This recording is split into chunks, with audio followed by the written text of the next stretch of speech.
Mohon izin share screen. Iya, silakan Pak Romi.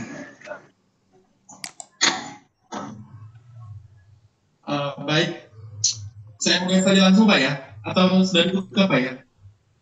Nanti dibuka oleh host Pak. Silakan Ibu Ilma. Oke, sudah siap semua Pak Darwono, Pak Romi, akan mulai. Iya, siap. Rekaman. Bismillahirrahmanirrahim. Assalamualaikum warahmatullahi wabarakatuh. Waalaikumsalam.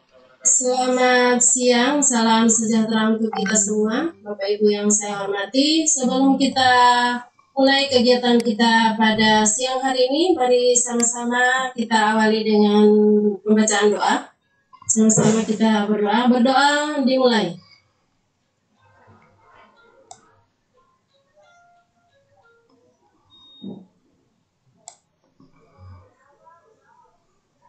Berdoa selesai. Bapak Ibu yang saya hormati, pada siang hari ini kita bisa bersama kembali dengan kegiatan Kelor CSOC IGI Sulawesi Tengah edisi spesial ke-11 hari Sabtu tanggal 24 Oktober 2020. Kenapa kami mengatakan edisi spesial? Karena tampil pada pagi atau pada siang hari. Karena biasanya kegiatan Kelor CSOC IGI Sulawesi Tengah itu berlangsung pada malam hari atau pada Sabtu malam. Kali ini kita adakan pada siang hari sehingga kita sebut sebagai edisi spesial. Dengan materi kita pada siang hari ini yaitu inovasi pembelajaran rumah belajar ya, yang akan dibawakan oleh narasumber hebat kita yaitu Bapak Romi AR dari guru dari SDN 25 Palu. Bersama saya Ilmawati Kasim sebagai host dari Tempat Banggai dan Pak Darwono sebagai moderator dari SDN 2 Lalos, Kabupaten Toli-Toli, Provinsi Sulawesi Tengah. Dan sebentar nanti kegiatan kita akan dibagi dalam dua sesi, yaitu sesi pemaparan materi dan sesi tanya jawab.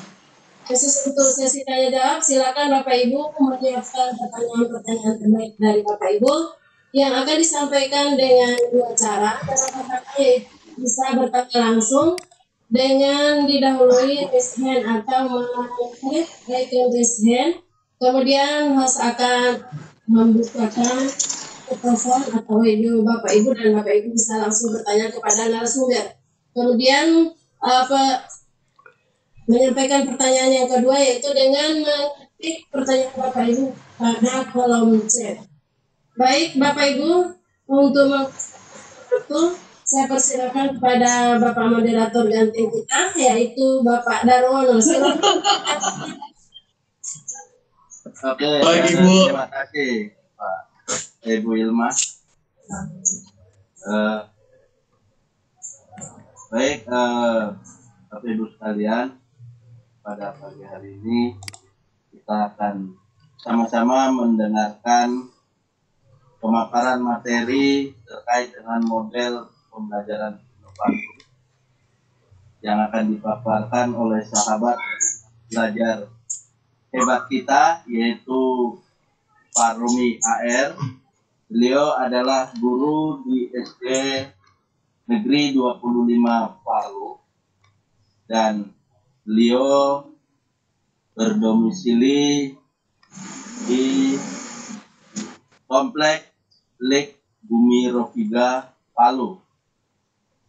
Jadi Bapak Ibu sekalian, pada pemaparan kali ini nanti akan dibagi menjadi 3 sesi. Sesi pertama adalah sesi pemaparan, sesi kedua adalah jawab, dan sesi ketiga nanti akan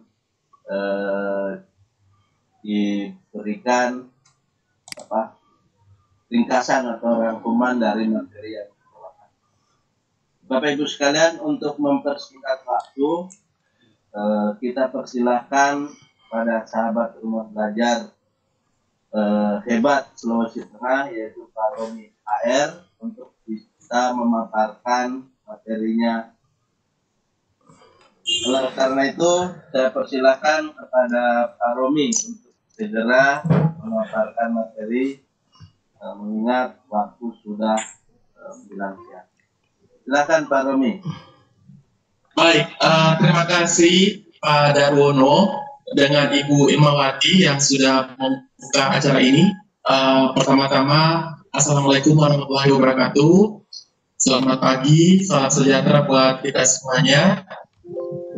Yang pertama, saya mohon maaf atas saya terlambat karena disebabkan oleh masalah teknis. Namun saya berupaya untuk bisa tetap sesuai dengan flyer yang disebar bahwa hari ini saya mendapat tugas untuk memaparkan materi saya. Senang sekali saya bisa bertemu dengan Bapak Ibu semua. Ini suatu kehormatan bagi saya karena selama ini saya melihat biasanya di grup itu biasa melihat Kelor itu apa sih sebenarnya, terus ada juga dari provinsi lain. Saya penasaran sebenarnya kegiatan apa ini apa gitu kan. Nah, dan alhamdulillah hari ini saya bisa bergabung, bisa berpartisipasi di sini.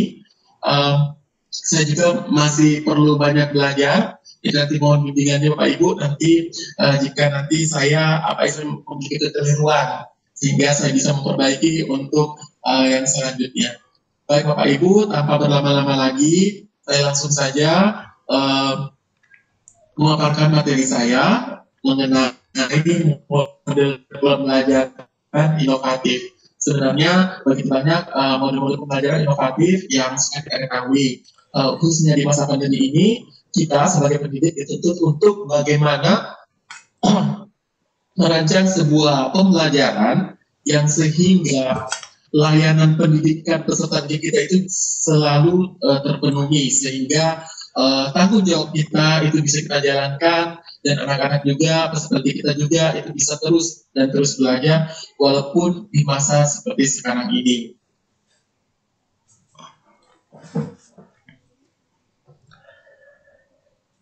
Apa ya? Nah, ini biodata saya. Tadi juga sudah diperkenalkan oleh Bapak moderator Pak Darwono.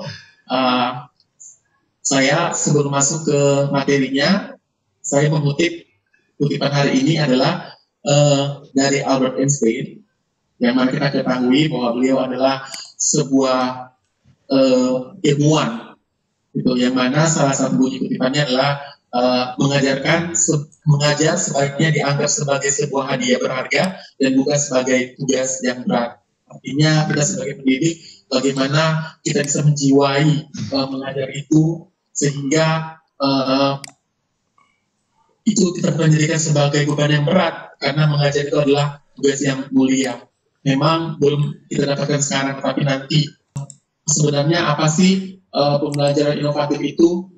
Mungkin selama ini kita cuma mendengar ini adalah model pembelajaran inovatif. Tanpa kita ketahui sebenarnya apa sih sebenarnya model pembelajaran inovatif itu.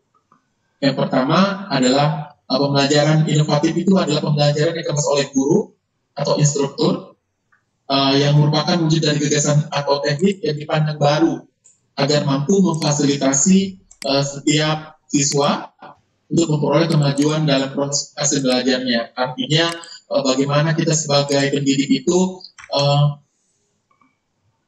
pertama-tama harus bagaimana kita melihat masalah yang ada di kelas kita, sehingga kita memiliki langkah untuk merubah situasi itu menjadi situasi yang mana peserta didik bisa mendapatkan hasil yang terbaik dari pembelajaran yang kita berikan. Karena terus terang selama ini pengalaman biasanya kita hanya memberikan apa istilahnya di kelas itu kita hanya akan kerjakan halaman ini, tanpa kita sadari bahwa sebenarnya peserta didik itu butuh juga suasana model pengajaran yang mana mereka bisa tertarik, mereka bisa senang, bisa mereka bangga ketika datang ke sekolah. Karena dengan pembelajaran inovatif itu selain bisa meningkatkan hasil belajar, juga bisa meningkatkan bagaimana aktivitas peserta di kelas.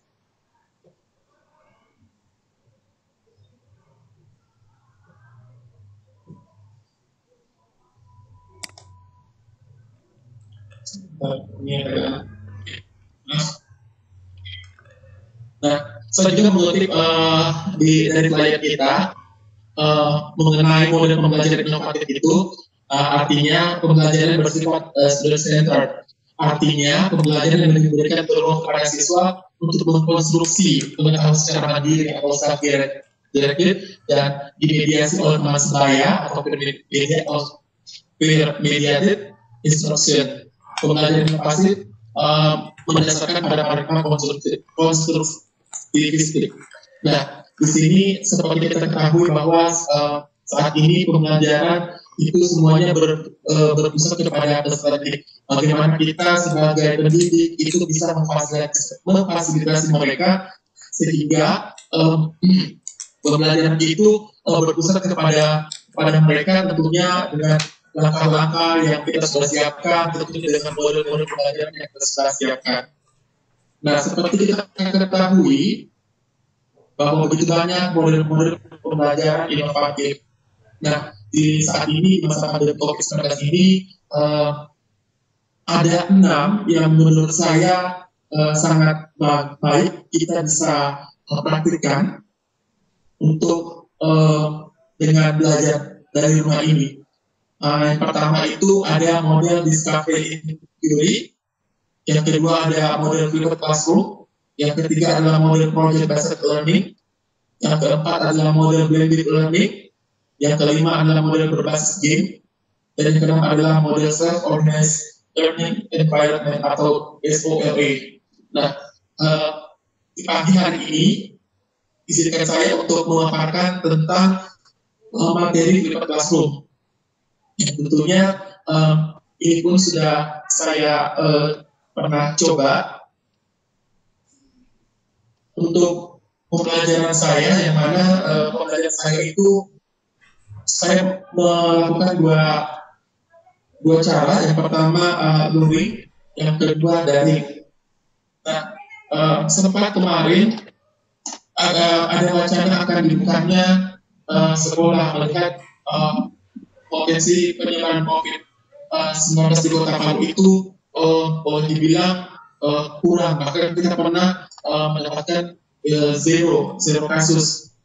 Nah, namun seiring dengan akan dibukanya sekolah tersebut, tepatnya sekitar pertengahan September, ternyata wabah itu mulai meningkat lagi, sehingga wacana untuk membuka kembali sekolah itu istilahnya di pending dulu. Nah, di sini saya akan menjelaskan tentang apa sih sebenarnya Flipped Classroom itu. Yang pertama adalah Flipped Classroom itu adalah membalik aktivitas pembelajaran. Artinya, aktivitas yang selama ini biasanya kita lakukan di kelas, kali ini kita bisa selesaikan di rumah. Dan aktivitas ini biasanya dikerjakan secara istilahnya melihat bagaimana waktunya siswa di sekolah. Artinya kita masih memberikan keleluasan kepada peserta didik untuk bisa mengerjakan mungkin video mengajar atau tugas-tugas yang kita berikan di dalam kelas, sehingga tinggal siswa yang menyesuaikan dengan waktu mereka sampai dengan batas waktu yang telah kita tentukan. Nah, apa sih sebenarnya keuntungan dari Flipped Classroom ini? Yang pertama, peserta didik lebih aktif memberikan peran terhadap pola pembelajaran mereka. Jadi di sini mereka yang lebih aktif terhadap peran pola pembelajaran mereka. Jadi mungkin di sini mereka istilahnya ketika kita sudah memberikan materinya, mereka mungkin tidak menyesuaikan dengan kapan waktunya mereka. Yang berikutnya adalah sesuai dengan gaya belajar peserta didik masa kini, di mana peserta didik sangat dekat dengan teknologi. Seperti kita ketahui bahwa saat ini peserta didik bahkan sebelum memasuki masa sekolah itu sudah sangat dekat dengan gadget, dengan gawai, sehingga ketika kita guru itu memberikan sesuatu yang baru dengan mereka, itu mereka langsung mencari mencari terus mereka mencoba, bahkan bisa jadi kita bisa mendapatkan peserta didik yang lebih tahu dengan teknologi yang kita sudah tahu, tapi mereka lebih dalam lagi. Nah, itu sudah banyak sekali terjadi. Yang berikutnya adalah membantu peserta didik yang mau berusaha memahami materi belajar secara lebih leluasa di rumah. Artinya ketika kita memberikan mungkin modul atau mungkin video pembelajaran yang kita berikan, mereka bisa jadi itu juga kalau semuanya kritis, mereka bisa mencari lagi, oh ternyata saya dikasih materi bisa cari coba di YouTube atau di sumber lainnya, atau mungkin di portal belajar di sumber belajarnya. Oh ternyata ini materinya tentang ini, karena di sini dia menjelaskan lebih leluasa. Sehingga peserta didik itu memiliki nilai plus. Nah, beda kalau di kelas, mungkin di kelas dia tidak memiliki namanya gawainya terbatas, karena biasa sekolah ada yang melarang membawa handphone Android-nya ke sekolah. Nah, kalau di rumah ini mereka lebih luas untuk mencari pembelajaran yang kita berikan, sehingga mereka ketika di saat kelas virtual kita lakukan atau mungkin kelas tatap langsung yang kita mungkin fokus ke nomor peserta didik, kalau kita bentuk kelompok, jika itu memungkinkan, mereka bisa membantu kita dalam hal menjelaskan ketika ada temannya yang belum paham dengan materi yang kita berikan. Yang berikutnya adalah meningkatkan interaksi antara peserta didik dengan guru. Tentunya seperti yang setelah dijelaskan tadi bahwa mengapa ada interaksi, karena tentunya mereka sudah mempelajari, nantinya mereka akan ada istilahnya umpan balik dengan kita, sehingga hiduplah kita punya sebuah pembelajaran itu.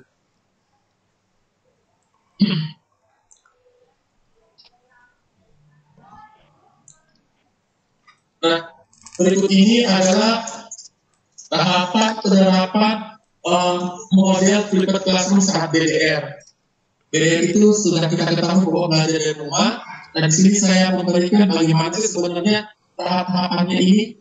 Yang pertama, kita sebelumnya untuk di flipped classroom ini ada 3 tahap yang kita harus lewati atau harus kita lakukan. Yang pertama itu sebelum pembelajaran. Nah, bagaimana sebelum pembelajaran, apa saja yang kita lakukan? Tentunya kita sebagai guru juga harus siap dengan materi yang kita sudah siapkan. Tentunya sebelumnya kita sudah menyusun rancangan pembelajaran kita. Nah, sebelum pembelajaran apa yang harus dilakukan? Tentunya mempelajari materi melalui WhatsApp group, sosial media atau LMS. Ini juga disesuaikan dengan bagaimana kita menyediakan fasilitas untuk kita bisa berinteraksi. Yang berikutnya membuat catatan untuk catatan atau pertanyaan untuk diskusi. Nah, selanjutnya ketika kedua hal ini sudah selesai, kita langsung ke saat pembelajaran. Tentunya pada saat pembelajaran kita harus membuat jadwal, karena untuk melihat kesiapan peserta didik juga. Oh, ternyata Pak Guru itu sudah menyiapkan jadwal kita jam sekian hari ini, jam sekian kita ada istilahnya Vicon atau kita ada kelas virtual. Itu tentunya jadwal ini sudah kita sampaikan sebelum minimal 3 hari lah sebelum pembelajaran, sehingga kita juga sebagai peserta sudah siap, peserta juga sudah siap. Nah, selanjutnya di saat pembelajaran ini tentunya setelah jadwal kita buat, tentunya sudah ada akan terjadi namanya diskusi dan berbagai hasil diskusi. Nah, tentunya di sini peran peserta didik yang kita harapkan bisa aktif dalam pembelajaran ini. Selanjutnya setelah pembelajaran, apa yang harus dilakukan? Tentunya mengerjakan tindak lanjut yang diberikan oleh guru dalam bentuk tugas-tugas, itu tugas-tugas aspek pengetahuan maupun aspek keterampilan. Nah, di sini apa yang harus guru siapkan untuk menerapkan model flipped classroom saat DDR ini? tentunya di awal tahun pembelajaran kita biasanya kan disibukkan dengan mempersiapkan perangkat pembelajaran kita.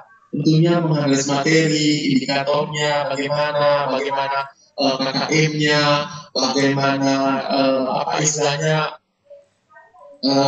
model-model pembelajaran yang kita siapkan. Tentunya kita harus sudah siap dulu, kita sebagai peserta didik harus siap dulu dengan persiapan kita ini, sehingga nanti kita istilahnya tidak asal jadi ketika nanti sudah saat pembelajaran. Yang berikutnya mengidentifikasi konten atau media pembelajaran. Dari sini kita bisa mengambil mungkin sumber belajar kita, sumber bahan ajar kita itu di sumber belajar pada portal pembelajar. Karena di sana sudah menyiapkan begitu banyak video-video pembelajaran dalam bentuk video maupun animasi. Tinggal kita melihat mengunjungi portal pembelajar, tinggal kita melihat mana materi kita yang cocok untuk kita berikan kepada peserta didik. Jadi sumber belajar ini juga semuanya bisa diunduh secara gratis dan ini gampang kita mengaksesnya.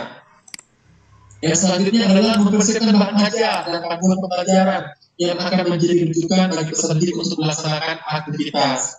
Nah, setelah kita mengidentifikasi kontennya, tentunya kita sudah siap juga dengan bahan ajarnya kita.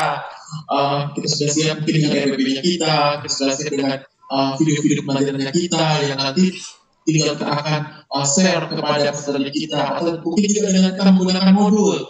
Nah, sehingga ketika semua sudah siap, kita langsung masuk ke sebelum pembelajaran.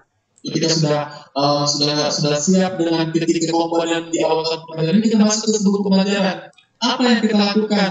Tentunya yang pertama adalah memberikan bahan ajar dan petunjuk belajar yang harus dipelajari peserta didik melalui grup-grup yang telah kita buat. Nah, bahan ajarnya apa?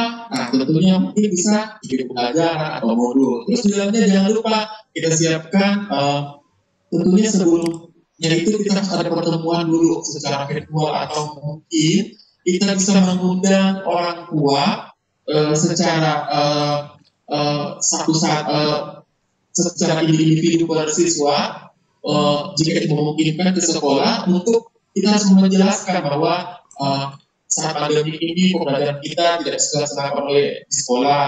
Nah, saya akan mencoba memberikan model pembelajaran seperti virtual classroom ini, Bu, maksudnya virtual classroom sehingga semuanya jelas antara peserta didik yang kita undang langsung maupun yang kita mungkin adakan pertemuan melalui WhatsApp group, itu semuanya jelas, sehingga orang tua itu sudah tahu, oh ternyata begini model pembelajarannya untuk kelas anak saya.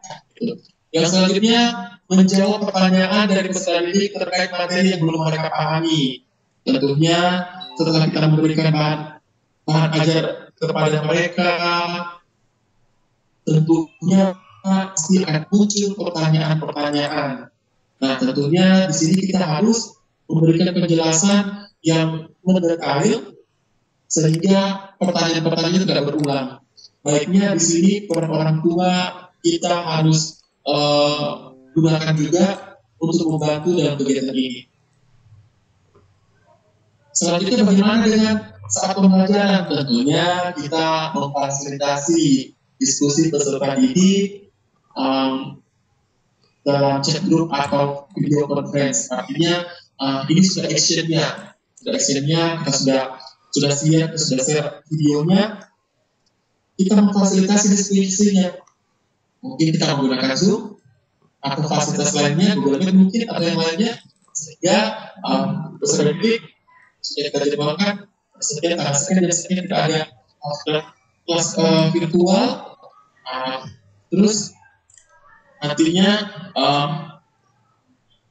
ketika kita sudah fasilitasi, peserta didik itu merasa bahwa oh ternyata saya dengan persiapan saya pertanyaan ini, dengan apa yang saya kurang paham ini bisa tersalurkan gitu, bisa juga merespon dengan baik. Yang berikutnya memberikan arahan kepada peserta didik yang sedang presentasi atau simulasi. melalui video conference. Artinya di sini kita harus untuk mendisiplinkan peserta didik, di sini kita harus memberikan arahan bahwa kalau kalian sedang kelas virtual, akhirnya istilahnya dimundur terus cari ruangan yang tenang sehingga kalian juga bisa menerima materi ini dengan cepat, terus kalian juga tidak terganggu dengan hal-hal yang bisa mengganggu konsentrasi kalian. Nah, selanjutnya adalah membimbing peserta didik yang belum memahami materi yang sudah dipelajari. Nah, di sini ketika peserta kita mengadakan kelas virtual, sudah pasti dan sudah jelas itu kita menemukan pasti peserta didik yang istilahnya kurang-kurang paham atau pemahamannya agak berkurang. Bagaimana tugas kita? Tentunya kita istilahnya membimbing mereka secara sendiri-sendiri itu melalui WhatsApp. Jadi ada chat-chat tertentu antara kita dengan peserta didik yang kurang paham. Tentunya kita juga harus menghimbau ke peserta didik kalau mau cepat jam begini, sehingga kita juga istilahnya bisa melayani dengan baik peserta didik kita. Jangan sampai mereka melihat mungkin kita ada kegiatan lainnya sehingga seperti merasa saya tidak terlalu direspon dengan Pak Guru saya atau guru saya itu. Selanjutnya memberikan ulasan atau kembali kepada peserta didik yang telah melakukan presentasi. Tentunya setelah di saat pembelajaran ini ketika mereka sudah presentasi materinya, contoh mereka berdiskusi atau mungkin mereka presentasi tentang sebuah contoh, mereka akan membuat mungkin membuat sederhana saja, mungkin membuat sabun cuci tangan atau mungkin mereka presentasikan tentang bagaimana pencegahan COVID itu. Nah, jangan lupa kita memberikan kembali, kita memberikan mungkin apresiasi kepada mereka. Oh, ternyata pekerjaannya sangat bagus sekali. Nah, ini harus di posting nih. Supaya nanti akan banyak dapat like-nya dari teman-teman di sosial media kalian. Kita pun sebagai guru tentunya harus memberikan apresiasi karena khususnya saya sebagai peserta didik itu harus istilahnya banyak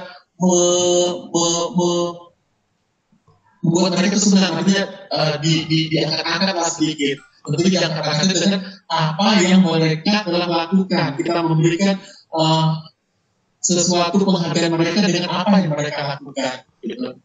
Selanjutnya adalah memberikan evaluasi kepada semua peserta didik untuk mengetahui capaian tujuan pembelajaran menggunakan aplikasi pusat pelatihan. Nah, di sini banyak sekali aplikasi-aplikasi yang bisa kita gunakan, mungkin seperti Quizizz. Nah, itu sangat bagus sekali bisa kita gunakan untuk latihan, atau mungkin kita pakai Google Form. Tergantung dari pertama kemampuan guru, apakah dia bisa menggunakan aplikasi tersebut atau tidak. Jika memang kita sebagai pendidik masih memiliki keterbatasan, kita pakai yang sederhana saja dengan apa yang kita tahu. Gitu.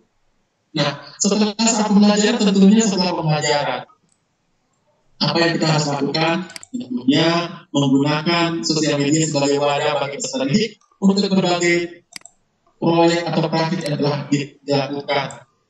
Jadi mungkin kalau ada tugas proyek kita berikan, contoh mereka membuat poster, coba buat poster bagaimana cara pencegahan COVID-19 ini. Coba kamu gambar, bikin poster, kasih warna, kasih bagus, terus habis itu coba kamu foto, foto di sosial mediamu. Nah, nanti Pak Guru akan pantau ya siapa yang banyak like-nya, siapa yang banyak komennya, nanti akan Pak Guru kasih bagus juga. Nah, di sini peserta didik pasti akan terpacu bahwa saya harus memposting hal-hal yang berhubungan dengan apa yang sudah saya buat.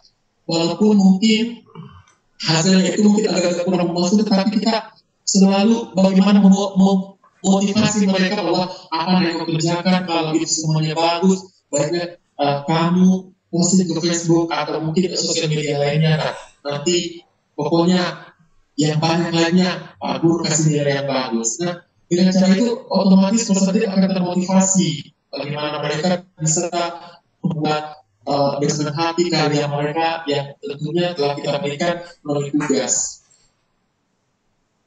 Nah, selanjutnya kalau tadi guru, sekarang kita pindah ke peserta didik. Langkah-langkah apa yang harus kita lakukan saat BDR dengan menggunakan metode classroom ini? Tentunya yang pertama sebelum pembelajaran. Sebelum pembelajaran itu apa yang mereka harus lakukan? Tentunya mereka harus mempelajari bahan belajarnya, tetap petunjuk yang telah kita berikan melalui sosial media, melalui grup WhatsApp yang telah kita berikan, atau aplikasi-aplikasi lain. Sekarang banyak aplikasi dan dari kita yang mana kita bisa kuasai, itu yang kita gunakan. Yang mana bagaimana bisa peserta didik dan orang tua bisa akses dengan mudah, itu kita gunakan. Selanjutnya, mencatat materi yang mereka belum pahami diskusi. Tentunya yang seperti sudah sampaikan tadi, kita berikan dalam bentuk video atau modul, pasti akan banyak pertanyaan-pertanyaan yang mereka belum paham. Kita akan untuk mereka mencatat supaya mereka tidak lupa. Terus nanti ketika kelas virtual nanti mereka mengungkapkan apa yang mereka belum pahami. Nah, nanti akan terjadi interaksi nanti. Bisa jadi nanti yang mereka tanyakan temannya akan tahu. Sehingga ada interaksi antara siswa dengan siswa dengan guru. Nah, di sini kita tinggal melihat ketika memang tidak ada peserta didik yang mengetahuinya, kita lah yang turun untuk memberikan pencerahan dengan apa yang mereka belum pahami. Yang berikutnya, menjalankan tugas atau presentasi sesuai dengan petunjuk pendidik. Tentunya setelah kita memberikan bahan ajarnya, mereka juga sudah kita berikan petunjuk bahwa ini tugasnya. Selanjutnya kita mereka juga sudah menyiapkan presentasinya yang nantinya presentasinya itu mereka akan tampilkan di saat nanti kelas virtual. Selanjutnya saat pembelajaran. Nah, ketika saat pembelajaran untuk actionnya di sini sudah ada namanya kegiatan diskusi untuk menjawab permasalahan yang telah kita berikan, baik itu mungkin diskusinya secara berkelompok atau mungkin secara chat group. Dan tentunya di sini kita guru ketika kita memberikan sentuhan ajar ketika materi, ini sudah diskusi, ya kita bagi kelompok. Nah, coba kamu bikin lagi grup kecil. Kelompokmu ini coba kamu diskusi tentang materi yang sudah Pak Guru berikan, atau mungkin kalau ada peserta didik yang tidak memiliki fasilitas itu, terus mereka belajar dulu, apa salahnya kalau kita menyampaikan ke mereka, coba aku gabung kepada temanmu yang ada yang punya handphonenya ini, sehingga kamu juga bisa Pak Guru lihat juga di kelas virtual ini, gitu. Lanjut, melakukan simulasi atau mempresentasikan hasil diskusi sesuai dengan petunjuk pendidik serta berdiskusi dengan kelompok lain. Nah, di sini ketika kita memberikan sebuah materi yang berhubungan dengan diskusi, apa salahnya kalau kita mereka mengadakan kita aja untuk istilahnya untuk bagaimana berbicara, untuk mempresentasikan apa hasil diskusi yang telah kita bentuk tadi, atau apa tugas-tugas yang sudah kita berikan itu, sehingga interaksi dalam kelas virtual ini ada, interaksi baik kita secara langsung itu ada, hidup kita punya kelas. Selanjutnya mengerjakan kuis dengan menggunakan aplikasi atau membuat resume. Jadi kalau seandainya kita tidak bisa atau menemukan peserta didik yang tidak memiliki fasilitas internet atau gawai, itu kita bisa menyampaikan kepada mereka, nah ini nanti dibuatkan kesimpulan yang dirangkum materi-materi yang sudah kita pelajari, coba menggunakan dengan bahasa sendiri sesuai dengan pemahaman yang kalian sudah ketahui. Nah, setelah pembelajaran, benarnya menggunakan sosial media sebagai wadah bagi peserta didik untuk berbagi tugas proyek yang telah dilakukan. Komentar pendidik, orang tua, dan teman bisa dijadikan salah satu hasil evaluasi peserta didik. Seperti tadi yang saya sampaikan bahwa ketika ada tugas proyek yang kita berikan atau sebuah produk, coba kita menyampaikan kepada mereka untuk diposting di sosial media mereka. Kita sebagai peserta didik dan orang tua juga harus selalu mengontrol dengan up dengan sosial media mereka.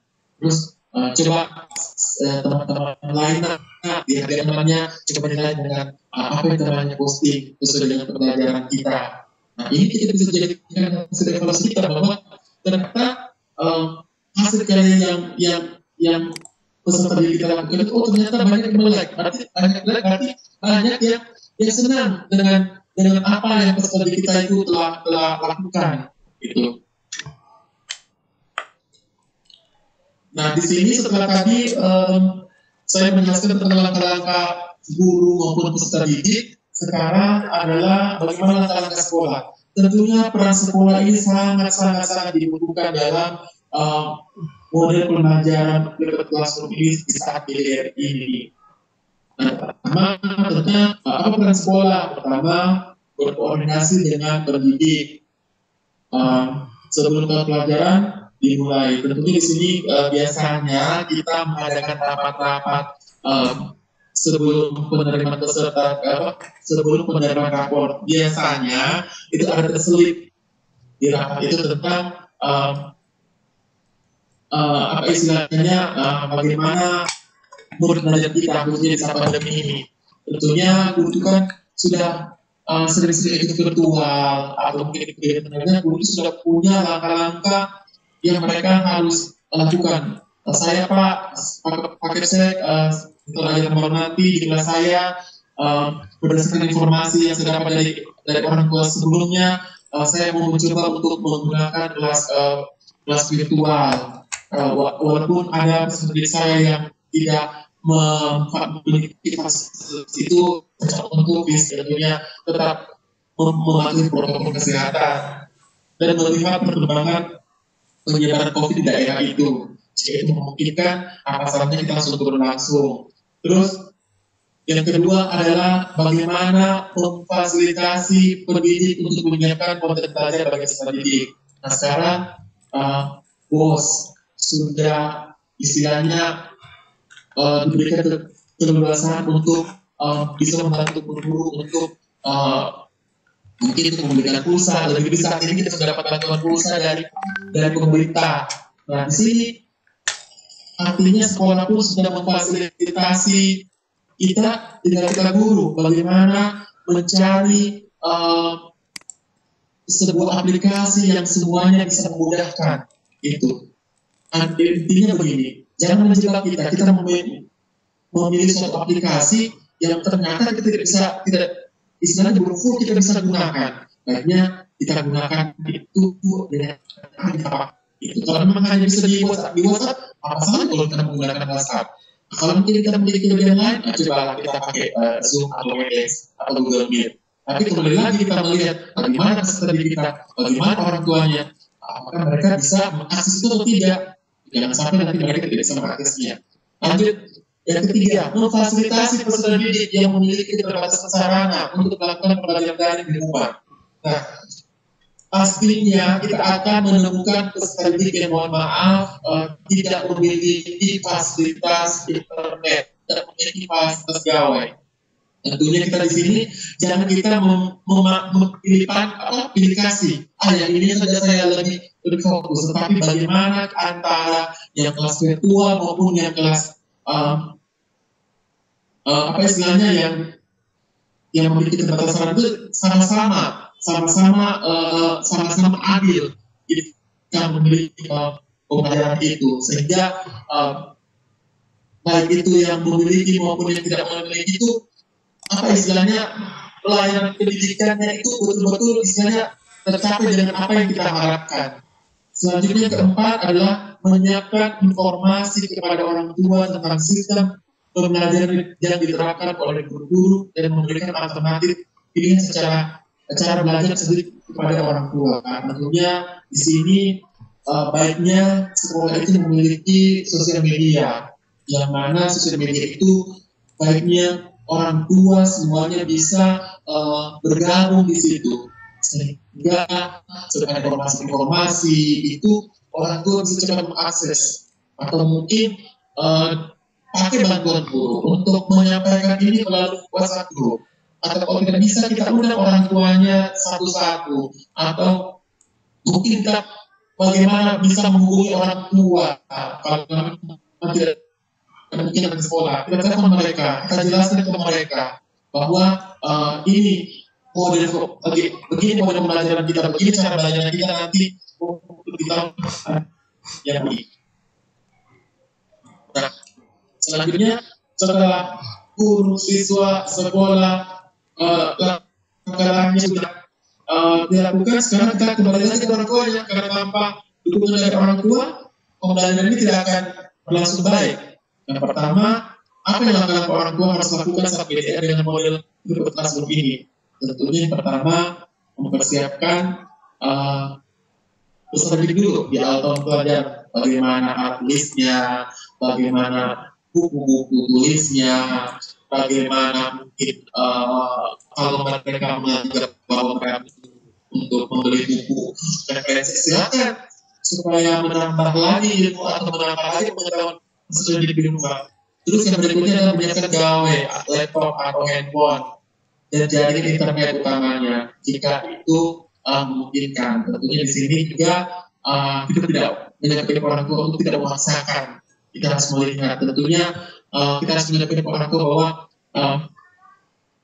jangan dipaksakan. Kita akan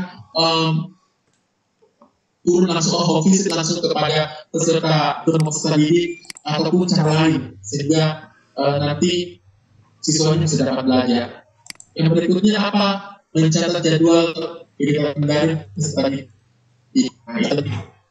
Mengapa harus mencatatnya? Karena tentunya orang tua itu bisa menyampaikan ke anaknya, nah tanggal sekian jam sekian kamu ada kelas daring. Nah tanggal sekian jam sekian Pak Guru mau datang.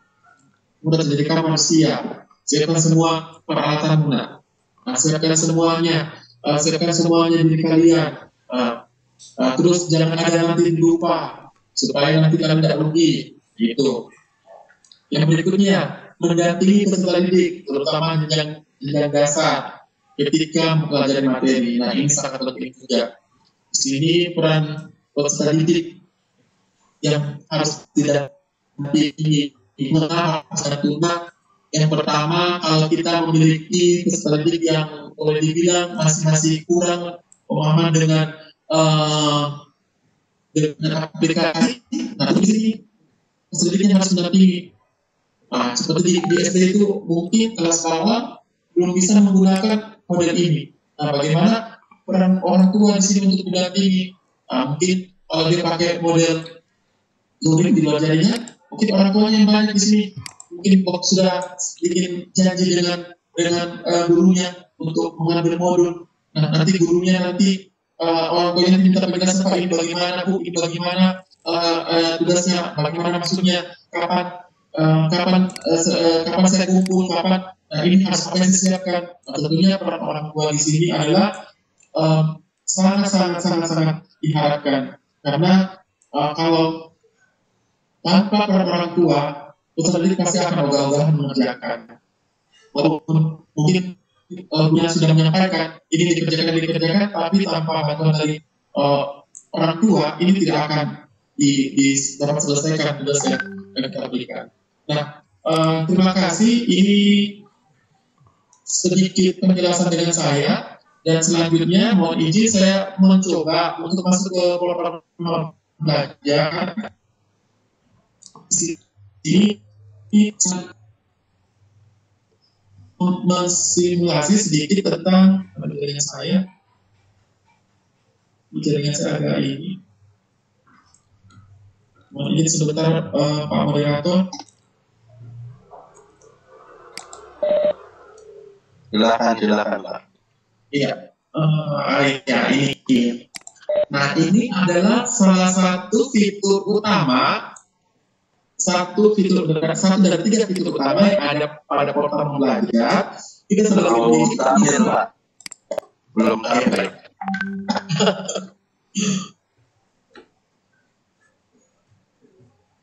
Nah, ini sudah tampil Pak? Belum Pak. Kalau bisa di stop screen dulu yang tadi materinya. Iya Pak. Iya Pak.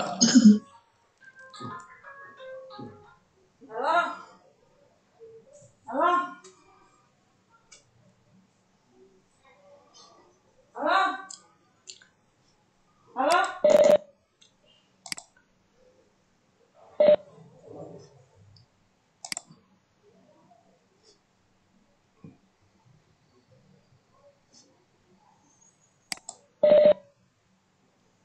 ini coba saya coba. Mohon tunggu ya Bapak Ibu, mohon maaf. Apa sudah muncul Bapak? Masih, ya sudah Pak. Alhamdulillah. Nah, ini adalah salah satu dari 3 fitur utama. 4 kan ada di fitur utama pokok formula itu kan ada 4 fitur utama dengan 6 fitur pendukungnya. Nah, ini saya coba menghadirkan salah satu fitur sumber belajar yang mana kemarin saya sempat menggunakan untuk pelajaran matematika. Terus terang saya sangat kesulitan kemarin untuk belajar matematika. Saya kemarin sempat pakai model mengajar di kelas, ternyata saya mengalami kendala kesulitan apa tidak jelas. Akhirnya saya berpikir, aduh kenapa saya harus jauh-jauh. Saya kasihkan saja mereka ini fitur apa istilahnya dapatkan sebuah materi sehingga saya unduh, terus saya tinggal share ke orang tua terus mereka pelajari. Nah ini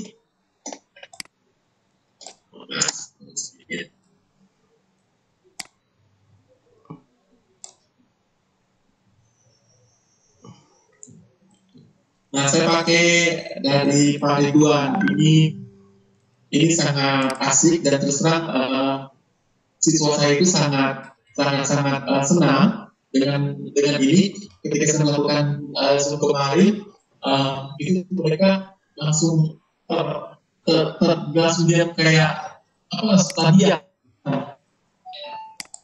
gitu. Materi yang ini sangat mereka dipahami gitu.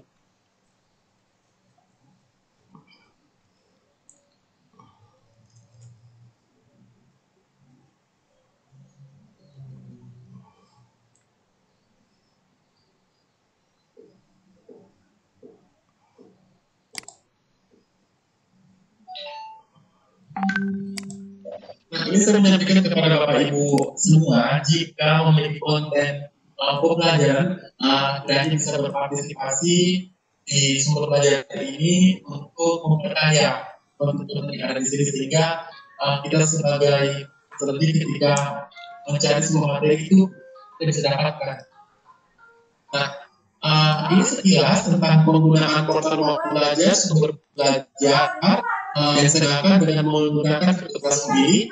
Yang mana ini sudah saya unduh, di sini kita bisa unduh, ini kita download, nanti sudah kita download kita bisa share ke WhatsApp group dan bisa terdidik untuk mempelajarinya. Nah selanjutnya yang kedua, ketika pembelajaran saya sudah men-share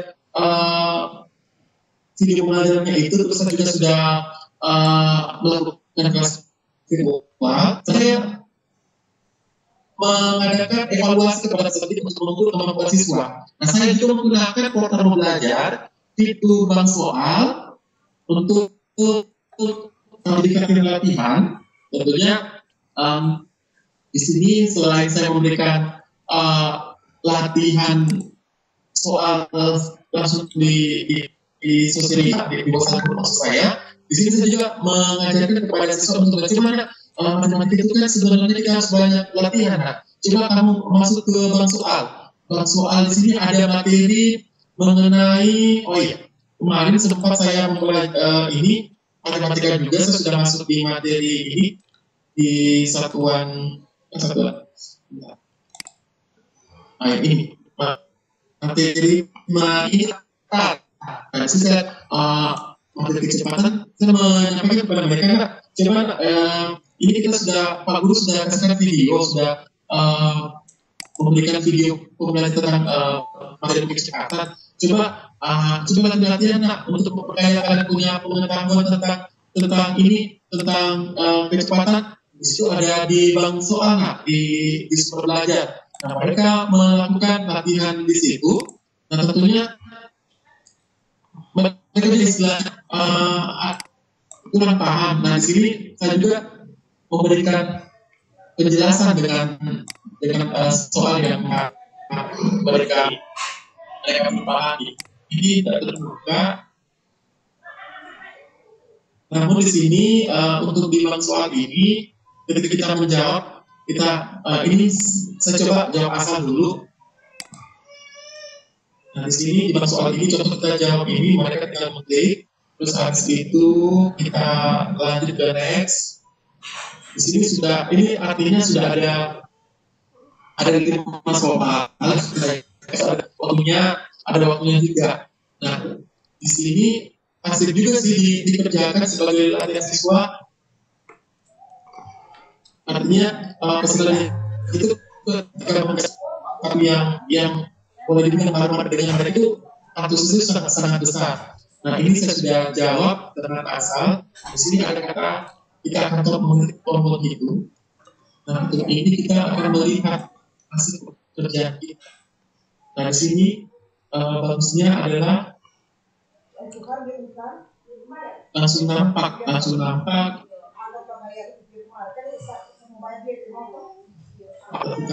jawabannya apakah dia salah gitu, terus jawabannya apakah benar, terus kalau ada salah juga akan ketahuan nih ada langkah-langkahnya untuk mengerjakan hasilnya kita juga untuk bisa. Baik Pak Moderator, saya rasa cukup dulu untuk materi saya.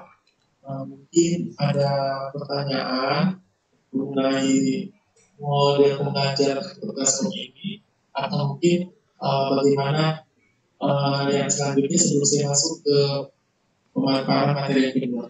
Silakan Pak Moderator. Ya, terima kasih banyak, sangat luar biasa materinya pada pagi hari ini. Mungkin kita masuk ke sesi tanya jawab dulu, karena di sini ada 2 orang yang sudah residen. Ibu Irma mungkin bisa diaktifkan dulu, Ibu Irma Astari ini.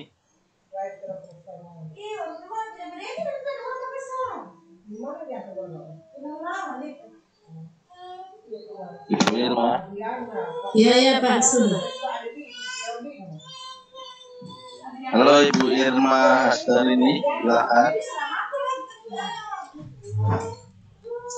Bu Irma. Ibu Irma, silakan. Bisa sampaikan langsung pertanyaannya. Kayaknya kurang bagus sinyalnya Pak. Nggak kelihatan mikrofonnya. Saya dulu kalau begitu Pak. Silakan Pak Bahar. Oke. Terima kasih atas kesempatan yang diberikan. Ini topik yang bagus sebenarnya kita diskusikan. Kebetulan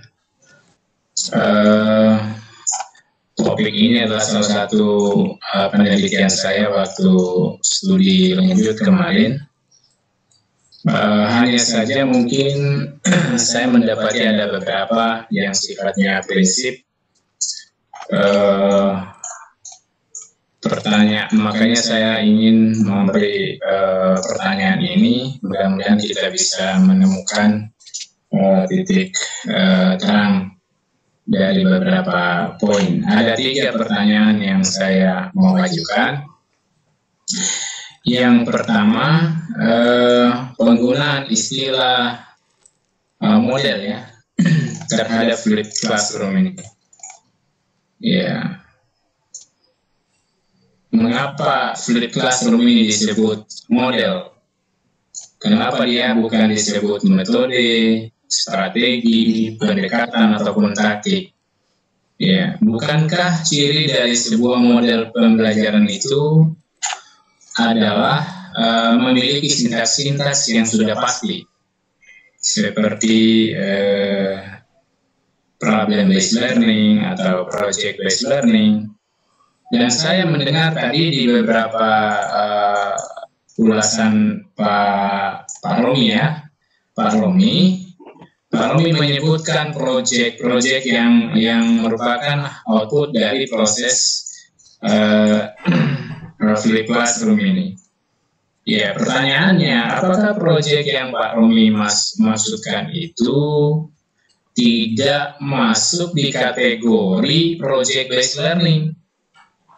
Ya, kalau dia juga termasuk dalam project based learning, barangkali perlu dipilah irisannya di mana, atau memang sama gitu antara project based learning dengan yang dimaksud project yang tadi Pak Romi jelaskan gitu ya. Gitu. Kemudian secara definisi, sebenarnya Flip Classroom ini tadi Pak Romi sudah sebutkan bahwa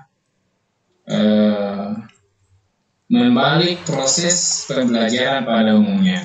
Ya, kalau saya dulu di riset saya sebut ya membalik proses pembelajaran konvensional itu, ya, membalik proses pembelajaran konvensional yang tadinya menjadi PR, belajar dulu baru PR, ini diawali dengan PR baru belajar tatap muka. Nah, itu. Pertanyaannya, apakah model-model pembelajaran atau strategi pembelajaran itu bisa dibawa ke dalam Flip Classroom ini? Kalau mengacu pada definisi membalik tahapan pembelajaran yang selama ini dilakukan, yang umumnya dilakukan, yang tadi saya sebutkan, karena kalau flip ini adalah diawali dengan penugasan terlebih dahulu, baru ditindaklanjuti dengan tatap muka. Sebenarnya definisi umumnya seperti itu. Entah apakah mungkin Pak Romi sudah mencoba menemukan referensi yang berbeda, sehingga saya melihat tadi semuanya virtual gitu. Karena konsepnya BDR. Semuanya virtual. Mulai dari penugasannya, kemudian penjelasan apa yang harus dipelajari siswa, sampai pada tahapan pembuatan proyeknya, itu publishnya akhirnya virtual juga. Berarti ini tidak ada tatap muka. Nah, kalau itu tidak ada tatap muka, ya, kalau meniadakan tatap muka, apakah itu masih terkategori Flip Classroom? Karena prinsip Flip Classroom ini adalah mengubah membalik ya, yang dari tadi diawali PBM itu dengan tatap muka, kemudian diakhiri dengan penugasan, menjadi diawali dengan penugasan, tugas PR, pekerjaan rumah, sebutlah seperti itu, assignment, kemudian ditindaklanjuti dengan tatap muka.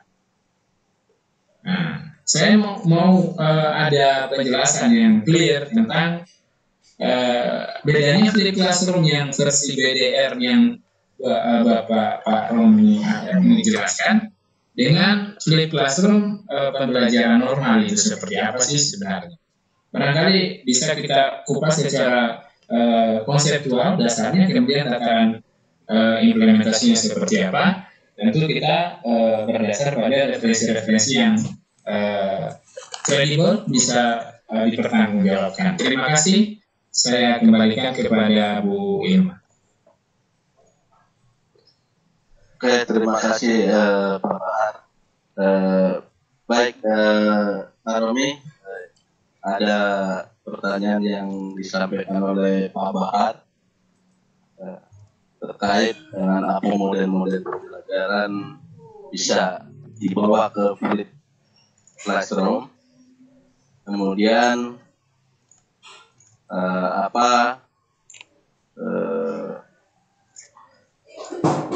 pembelajaran itu sudah sesuai dengan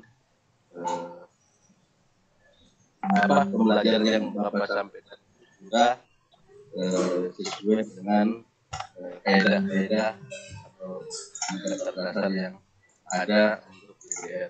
Silakan Pak Romi. Baik, terima kasih Pak Bahar tadi ya.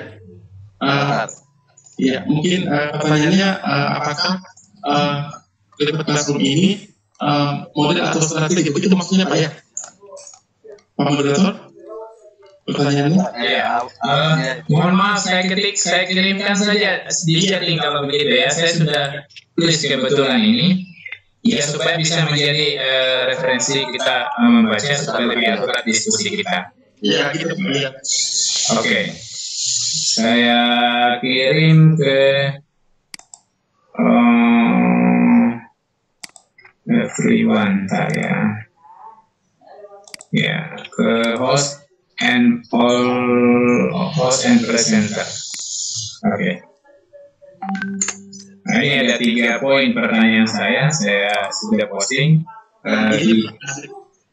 Oke.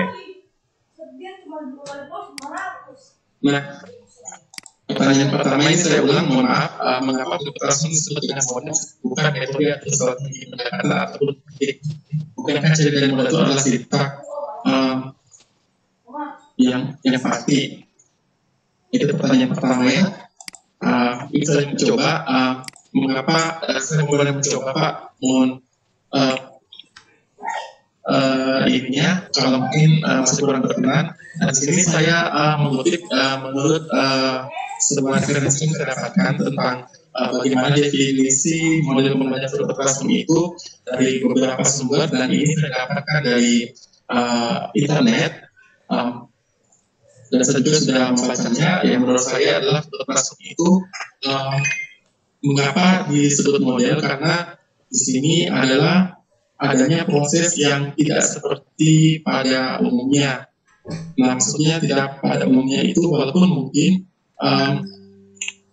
di sini sudah apa istilahnya memiliki sintaks yang sudah pasti, tapi di sini bagaimana kita menjadikan classroom ini apa istilahnya dengan metode yang kita berikan ini bisa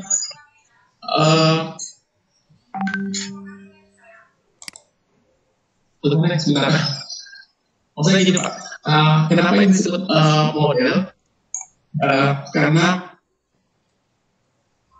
ini adalah apa istilahnya model di mana peserta didik itu mengajar seperti biasanya. Memang dia seperti Bapak mengatakan tadi bahwa dia memiliki bukannya model itu memiliki sintaks-sintaksnya, memang ada, tapi di sini bagaimana kita strategi kita guru untuk bisa meramu metode ini sehingga peserta didik bisa masalah yang mereka Bapak model apa metode Pak? Maaf ini Pak. Ini menurut saya adalah model Pak. Model, terus gimana? Kan Bapak baru menyebutkan metode gitu. Itu beda lagi Pak. Saya mungkin spesifik saja sih Pak. Kalau memang dia model, ya mungkin bisa diberikan gambaran kira-kira kenapa model gitu. Jangan dibawa lagi ke metode, karena kalau lompat ke metode lain lagi itu Pak. Nah, oke. Di sini saya sebut model Pak karena istilahnya bagaimana peserta didiknya itu bisa meramu model pembelajarannya itu sehingga masalah-masalah yang peserta didik dapatkan kesulitan peserta didapatkan itu bisa terpecahkan dengan model ini Pak. Mungkin itu Pak untuk sementara.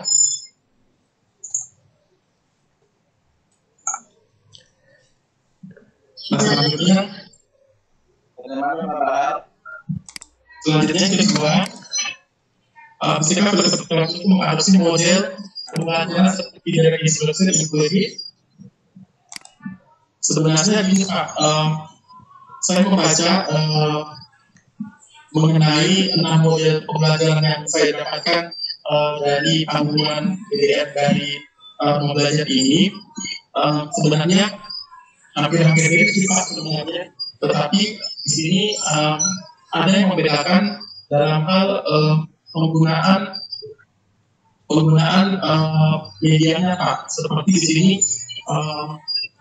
kayak kebetulan ini kan di sini sebenarnya terbagi dua Pak, bisa dilakukan kali dengan drawing. Nah di sini banyak menanyakan tentang bagaimana memanfaatkan teknologi Pak. Gitu. Jadi sebenarnya untuk yang biasanya ketika ya pembelajaran langsung di kelas itu mungkin kebedakan. Tapi ketika di video ini yang bedakan adalah bagaimana memaksimalkan penggunaan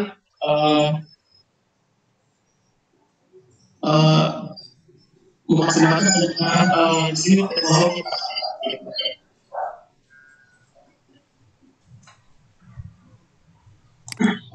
Nah, selanjutnya saya mau mencoba untuk beberapa untuk nomor 3 adalah apa perbedaan antara field classroom dengan masa BDR dengan normal. Jelas sangat berbeda karena di sini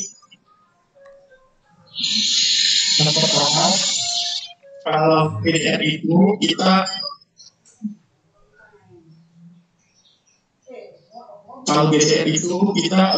istilahnya menggunakan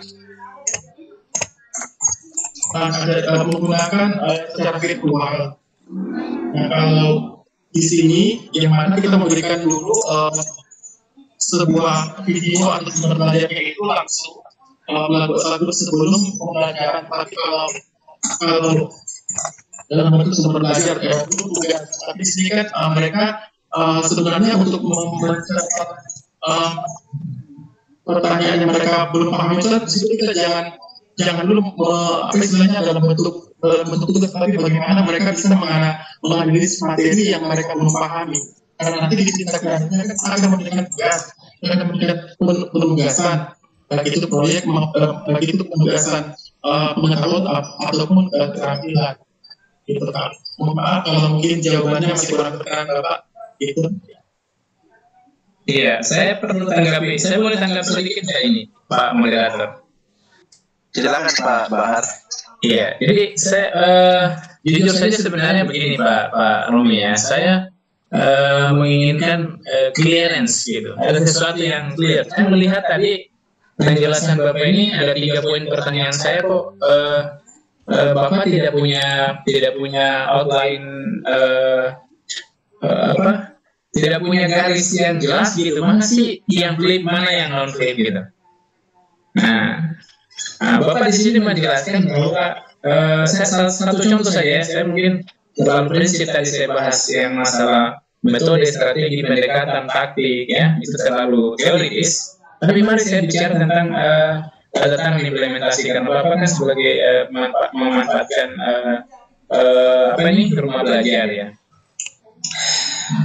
Kembali Pak, begini sebenarnya. Kalau Bapak tadi menyebut ada referensi yang Bapak baca tentang ini, barangkali bisa di-share Pak. Saya ingin lihat referensi yang Bapak baca yang bisa gunakan itu untuk menunjukkan bedanya antara BDR dengan ini, supaya kita punya pemahaman yang clear bahwa ternyata BDR di masa flip classroom di masa BDR itu berbeda dengan flip classroom di masa pembelajaran normal.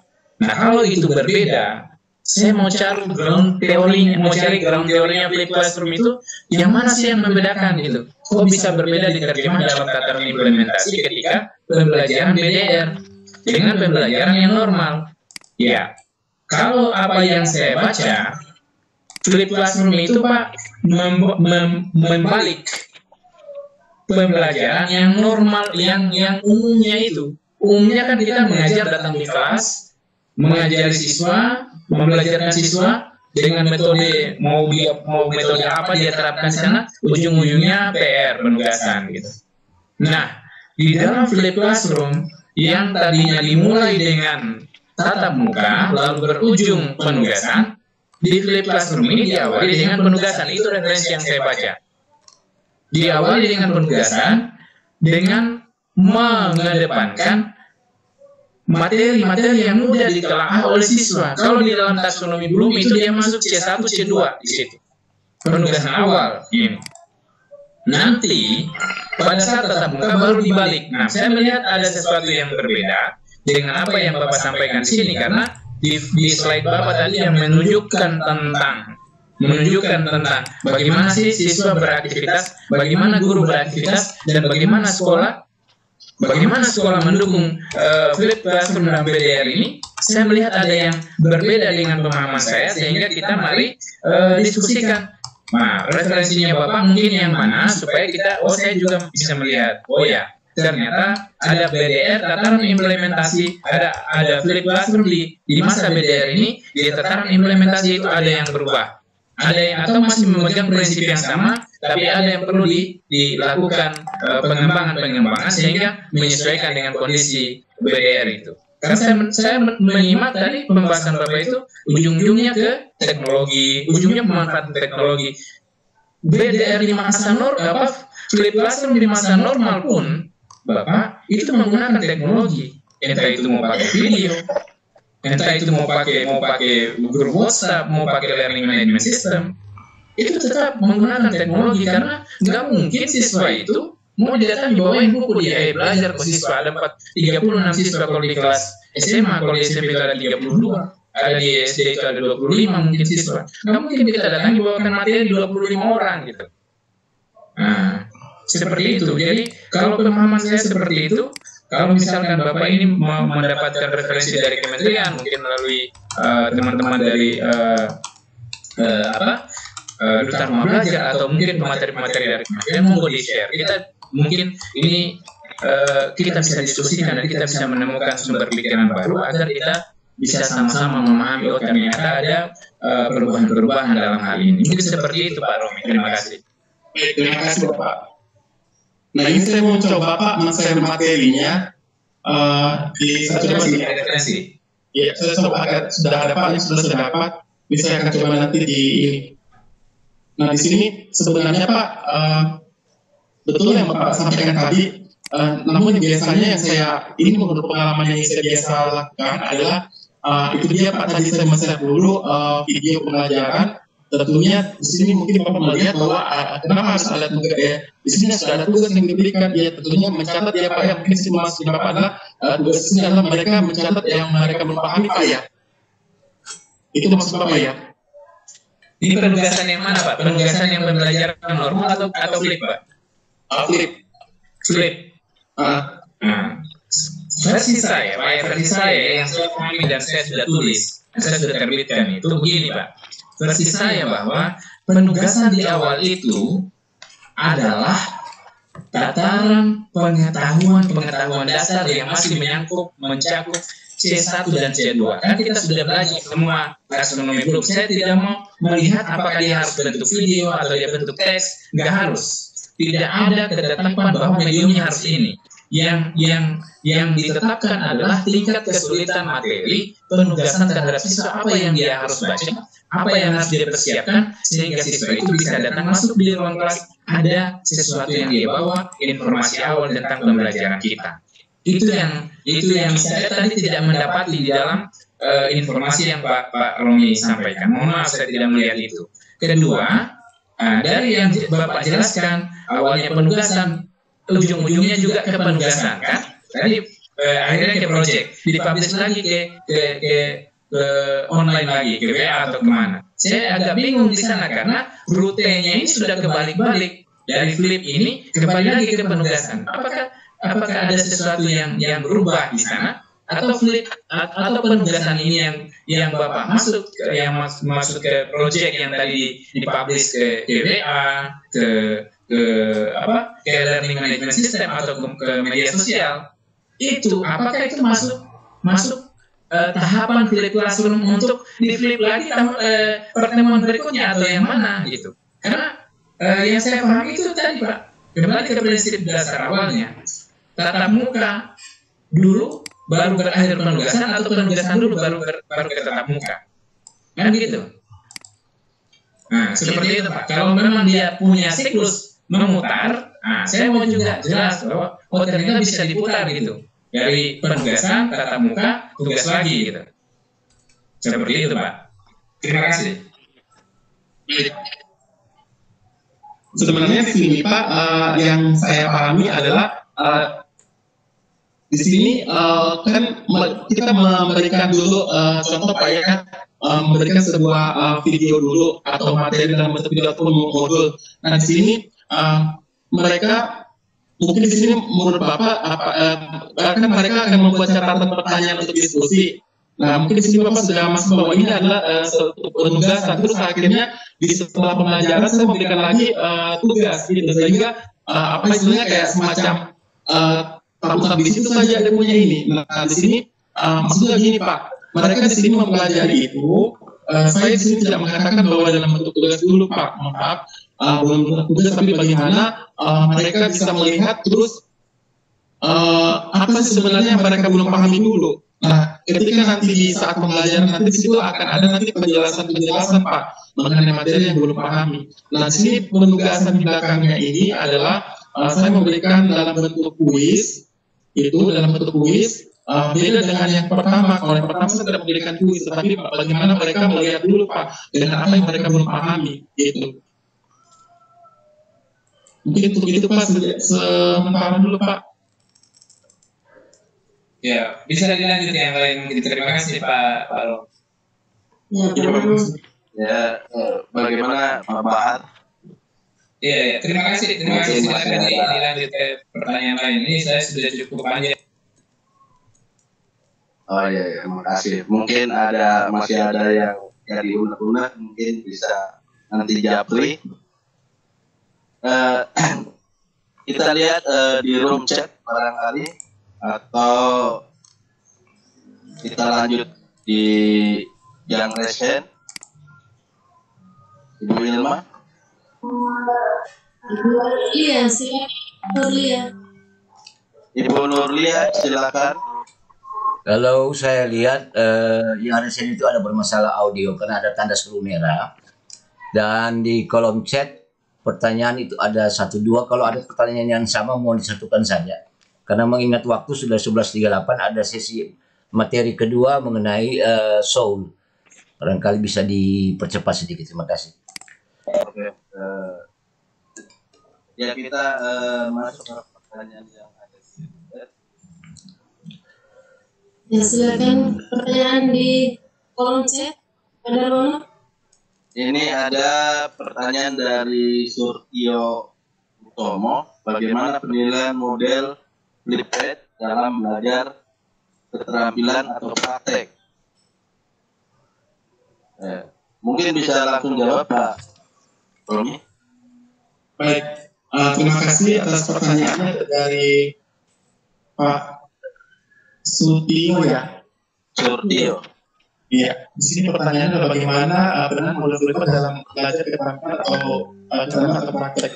Nah, di sini sebenarnya untuk penilaian yang saya lakukan itu sama sih sudah dengan penilaian seperti yang biasanya di pembelajaran biasa kita lakukan. Tetapi di sini kita saya banyak di sini ketika memberikan tugas itu apa istilahnya, mereka yang pertama-tama mereka harus lakukan adalah ketika ini kan kita tidak ketemu langsung. Di sini saya memberikan tugas dalam bentuk bagaimana bisa mereka mendokumentasikan video mereka itu. Yang pertama mereka mendokumentasikan video itu, dan selanjutnya adalah mereka setelah mereka posting nanti kita memberikan apresiasi dalam bentuk like mungkin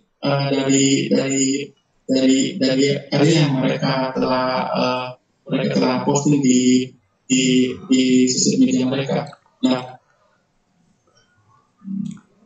terus tentunya di sini kita pun menyesuaikan dengan tugas yang kita berikan. Jadi bagaimana penilaiannya tentunya kita harus melihat dengan bagaimana tugas yang kita berikan. Jadi kita sesuaikan saja dengan tugas yang diberikan. Yang intinya nanti kita kan ini tidak bisa secara langsung, karena mereka kan lebih luasa di mengerjakannya. Dengan munculnya sosial media di situ kita bisa menilai tentunya kita sudah harus menyiapkan penilaian sesuai dengan materi maksudnya penugasan yang kita berikan. Sementara cukup dulu Pak dengan jawaban mungkin. Ya, lanjut Pak Darwono, pertanyaan berikut. Yang kedua atau yang pertanyaan terakhir di room chat, Flipchart menurut saya menuntut kemampuan literasi siswa. Sementara kita tahu bahwa minat baca siswa bahkan guru sendiri masih minim. Pertanyaannya bagaimana untuk mencapai secara maksimal dengan keterbatasan tersebut. Jadi bagaimana untuk bisa maksimal penggunaan Flipad itu, Pak? Barangkali digabung saja dengan pertanyaan yang kedua dari Pak Irwan. Apa bedanya antara Flipad dengan blended learning?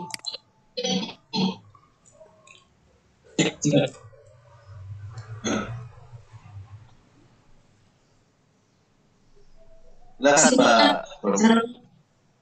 Ya, silakan. Ya, baik.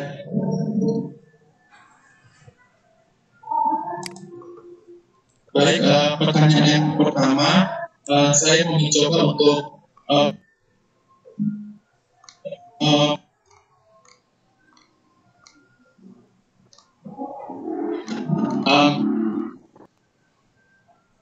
itu pertanyaannya adalah bagaimana untuk mencapai secara maksimal tentang guru dengan siswa itu boleh dibilang masih minim untuk membaca ya. Nah, di sini kita ke peserta didik guru. Nah, kalau saya sempat membuatkan jadwal kepada peserta didik saya mengenai aktivitas mereka selama masa pandemi ini. Tentunya saya ketika mereka di awal tahun belajar kemarin saya memberikan sebuah buku yang mana mereka bisa memilih di perpustakaan sesuai dengan buku mana yang mereka senangi, sehingga nanti ketika pertemuan baik itu langsung maupun secara virtual itu saya selalu menanyakan buku yang kalian sudah ambil itu sudah sampai di halaman berapa kalian membacanya. Terus saya bertanya, terus itu yang kalian baca menceritakan tentang apa? Nah, saya selalu mengingatkan atau istilahnya menagih dengan cara itu sehingga peserta didik itu selalu termotivasi dengan apa yang mereka sudah saya tugaskan dengan membaca buku itu. Terus mungkin dengan cara itu bisa membangkitkan bagaimana peserta, karena biasanya kan peserta kalau gurunya kan lebih didengar daripada keterima orang tuanya. Terus kita kan istilahnya sudah memberikan juga jadwal harian kepada mereka dan yang sekian kalian boleh membaca buku dengan buku yang kalian sudah dapatkan gitu. Nah terus ini saya di sini untuk guru sebenarnya kembali ke masing-masing ya. Saya tidak untuk jawaban tadi saya melarinya kepada peserta didik. Untuk sementara itu untuk jawaban saya yang diajukan oleh Ibu Marlina itu Bu. Terus yang berikutnya ada pertanyaan perbedaan antara Flipad dengan blended learning. Iya, oke. Kalau Flipad kan tadi kita istilahnya membalikan pembelajaran yang selama ini kita laksanakan secara tatap muka di sekolah, kali ini dilaksanakan di rumah, tentunya dengan melihat siswa ya, dengan melihat siswa waktu luangnya siswa. Di sini kalau Flipad Classroom itu jadi istilahnya bagaimana peserta didik lebih leluasa dengan pola pembelajaran mereka di rumah. Nah, untuk yang database ini kan di sini mengkombinasikan telah belajar tatap muka jarak jauh dengan memanfaatkan media teknologi dengan di sini kan saya ulang, kalau model blended learning itu kan pengertiannya yang saya ketahui bahwa pembelajaran yang mengkombinasikan pembelajaran tatap muka dengan pembelajaran jarak jauh yang memanfaatkan berbagai macam media teknologi. Di sini memang untuk pelaksanaannya itu. Terus di sini model pembelajaran di Flipad Classroom juga kan kita menggunakan media teknologi ya untuk bisa menjangkau peserta yang memiliki fasilitas. Terus di sini model pembelajaran ini dapat dijadikan apabila ingin membaca. Oh ya, sebenarnya hampir sama sih sebenarnya Pak, baik itu teknologi di sini kan istilahnya dia masih berpusat kepada peserta didik, hampir sama. Cuman di sini adalah menurut saya adalah di sini untuk Flipad itu dengan blended itu membedakan adalah bagaimana peserta didik lebih bisa, yang pertama peserta didik bisa mengatur sendiri pola pembelajarannya. Itu bagaimana pembelajaran mereka di rumah. Jadi ketika kita memberikan suatu bahan ajar itu mereka lebih leluasa untuk waktunya itu. Terus habis itu untuk Flipart ini juga kan di sini dia lebih meningkatkan interaksi antara guru dengan peserta didik. Untuk sementara itu dulu Bu, mungkin yang bisa saya ini. Pak Darwono, barangkali bisa dilanjutin. Ya, mungkin lanjut saja ke materi berikut, Pak Romi. Baik Bapak. Baik Bapak, Ibu, saya izin share screen lagi. Di sini saya akan memaparkan tentang model pembelajaran SOLE, SOLE atau Self-Organized Learning Environment.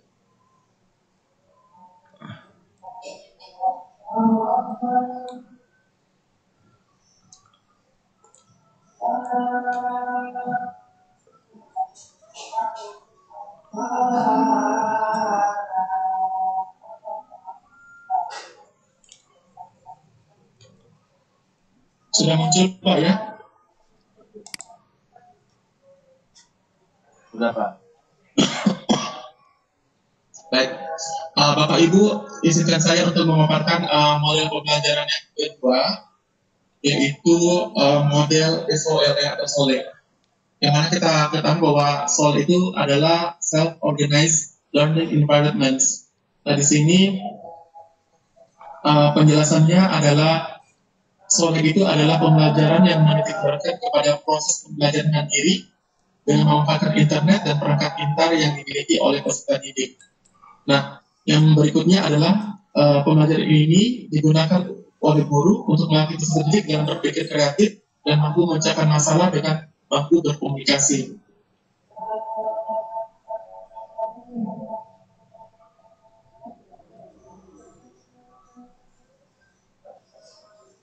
Nah, untuk SOLE sendiri terdiri atas 3 tahap.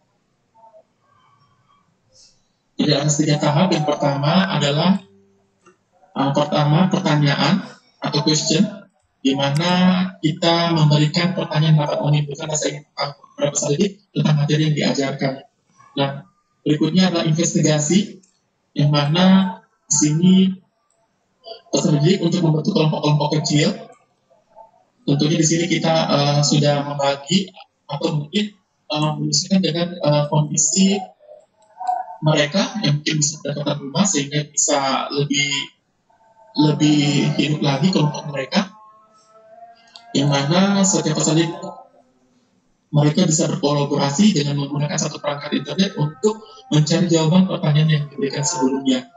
Yang berikutnya adalah memulai satu review, yang mana masing-masing kelompok mempresentasikan hasil penemuan mereka terhadap pertanyaan yang diberikan. Di sini kita tidak mengkondisikan dengan waktu yang telah kita berikan. Nah, selanjutnya adalah bagaimana langkah guru dalam mempresentasikan di questionnya itu. Tentunya yang pertama adalah membuat pertanyaan yang memiliki jawaban lebih dari satu. Yang berikutnya adalah memberikan menyertakan stimulus yang dibuat. Terus yang berikutnya memberikan pertanyaan yang terkait dengan hal-hal yang telah mereka alami atau mereka temui dalam kesehariannya. Jadi pertanyaan itu usahakan kita memberikan pertanyaan yang tentunya mereka sudah alami gitu. Terus yang berikutnya adalah dalam membuat pertanyaan yang mungkin dapat dikembangkan menjadi beberapa pertanyaan di dalamnya. Yang berikutnya adalah bagaimana fokus terhadap masalah atau pertanyaan, tetapi bukan jawaban, tetapi bagaimana mereka kita tetap fokus dengan pertanyaan itu. Tentunya jangan sampai kita menjelaskan atau memberikan pertanyaan, jangan sampai kita sudah memberikan jawaban. Habis itu membuat brainstorming terkait dengan topik atau konsep atau ide. Nah, di sini saya coba untuk menjelaskan tentang bagaimana contoh big question-nya itu. Contohnya mungkin di sini kita memberikan pertanyaan kepada peserta tentang apa yang kalian ketahui tentang COVID-19. Dan di sini ketika kita memberikan pertanyaan tentang apa itu COVID-19, akan muncul nanti pertanyaan lainnya, tentunya dengan pasti kita akan masuk ke bagaimana supaya kita terhindar dengan COVID. Jadi satu pertanyaan, terus ada lagi pertanyaan yang berikutnya. Nah, itu. Terus kalau mungkin yang untuk di jenjang atas mungkin bisa kita ambil untuk kalau kita sebagai seorang karyawan, terus kita kena PHK, apa yang kita harus lakukan? Terus bagaimana cara mengatasinya? Itu. Nah, itu mungkin contoh question yang dapat digunakan oleh siswa. Nah, yang selanjutnya adalah apa langkah-langkah yang harus disiapkan oleh guru? Tentunya pertama menyusun FPP sesuai dengan materi kita, terus membentuk WhatsApp group, terus yang berikutnya menyiapkan pertanyaan, di mana pertanyaan tadi yang sudah dijelaskan, pertanyaannya kita akan timbul lagi pertanyaan yang berikutnya, sehingga istilahnya semacam ada penyelesaian dari pertanyaan itu. Yang berikut adalah menyusun jadwal pertemuan. Tentunya di sini adalah kita menggunakan fasilitas seperti Webex maupun Zoom. Nah, berikut ini adalah aktivitas pembelajaran sore yang pertama, bagaimana guru. Tentunya pertama memberikan contoh question, pertanyaan besar sesuai dengan mata pelajaran yang dibahas. Yang berikutnya adalah memberikan big question, memberikan pertanyaan. Terus berikutnya adalah bergabung dalam WhatsApp group siswa, terus memberikan stimulus terhadap pencapaian siswa. Yang berikutnya adalah bagaimana aktivitas siswa. Yang pertama adalah membuat kelompok secara tidak langsung atau ataupun virtual maupun lewat WhatsApp group. Terus habis itu menjelajah sumber belajar untuk mendapatkan jawaban atas pertanyaan yang kita berikan. Di sini kita bisa memberikan clue adalah dengan memanfaatkan sumber belajar atau bisa mencari referensi lainnya yang ada di internet. Terus setelah itu mereka mencatat hasil temuannya atau jawaban dari pertanyaan yang kita berikan. Terus mereka juga bisa saling berdiskusi dengan jawaban-jawaban mereka melalui grup-grup yang sudah ditentukan. Terus menyatukan jawaban yang mereka peroleh. Setelah itu, tentunya mereka mempresentasikan melalui aplikasi Zoom atau mungkin Google Meet atau lainnya, terus kelompok lain menegarinya. Nah, selanjutnya bagaimana aktivitas orang tua? Tentunya adalah mendampingi dalam aktivitas siswa dalam pencarian informasi. Itu sangat penting karena bisa jadi mungkin di sumber belajar kita tidak dapatkan jawaban dari question yang kita berikan, tetapi yang lainnya untuk menghindari hal-hal yang tidak diinginkan. Terus membantu memberikan pendapat dalam pencarian informasi. Bisa jadi di sini ketika kita memberikan sebuah pertanyaan, orang tua bisa membantu untuk memberikan jawaban yang telah kita berikan. Yang berikutnya adalah memberikan stimulus atau penguatan terhadap capaian hasil informasi melalui pertanyaan di question itu. Ini memang orang tua dalam pembelajaran itu sangat dibutuhkan ya, sehingga apa kesulitan yang sudah didapatkan itu bisa terbantukan dengan kehadiran orang tua. Nah, yang berikutnya adalah apa yang harus diperhatikan dalam model pembelajaran ini. Yang pertama adalah memberikan kesempatan kepada siswa untuk bermain apa yang mereka pikirkan dan biarkan mereka meluluskan ide mereka. Jadi di sini adalah kita memberikan kepada siswa untuk bagaimana mereka bisa dengan apa yang mereka ketahui itu mereka tuliskan, sehingga nanti mungkin kalau itu agak lari dari apa pertanyaan yang kita berikan itu bisa kita meluruskan.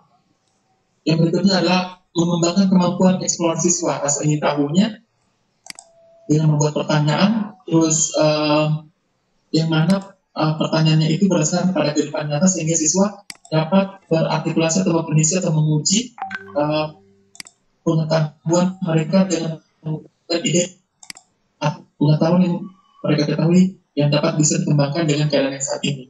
Berikutnya adalah membimbing siswa untuk fokus pada konsep. Jadi misalnya pemateri kita mengenai bagaimana penanggulangan atau bagaimana caranya agar kita dari COVID tetap kita fokus pada COVID itu, materi itu. Selanjutnya adalah jangan terlalu banyak memberi arahan.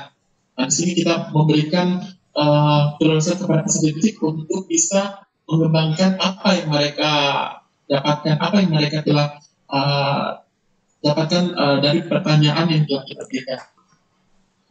Di sini adalah alurnya, soal ini apa big question, terus rencana atau plan, terus investigasi, terus yang berikut adalah review dengan pekerjaan yang mereka telah kita berikan. Untuk sementara itu, untuk penjelasan mungkin ada yang bertanyakan.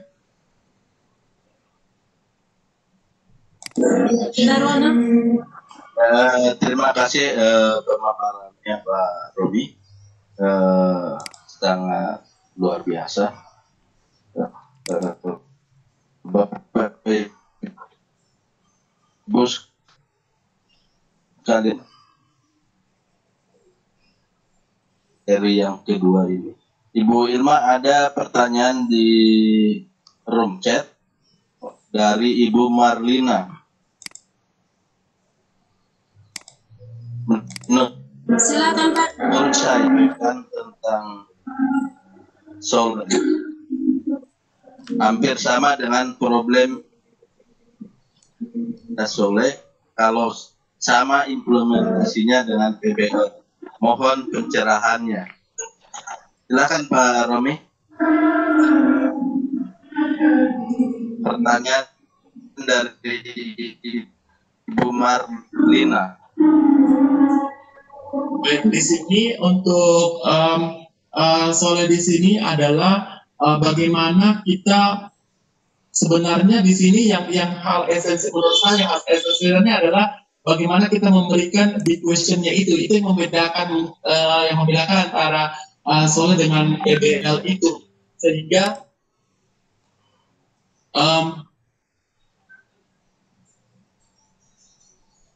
kalau di sini kan apa istilahnya, kalau proyek PBL itu kan dia mau memberikan pengalaman belajar dan kemudian bagi peserta didik melalui konsep yang dibangun berdasarkan produk yang dihasilkan dalam pembelajaran berbasis proyek.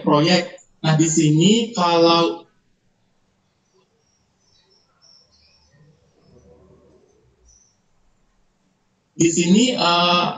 kalau di apa istilahnya, kalau di proyek presiden ini kan dia banyaknya ke proyek. Nah, kalau diberikan ke proyek memang sih mereka ada kesamaan, tetapi di sini adalah tidak hanya kita memberikan tugas dalam bentuk proyek, tetapi bagaimana pengalaman-pengalaman mereka yang bisa dapatkan. Seperti contoh yang tadi saya sudah sebutkan adalah bagaimana mereka, contoh sederhana saja, bagaimana kita memberikan pertanyaan kepada mereka tentang bagaimana cara pencegahan COVID itu.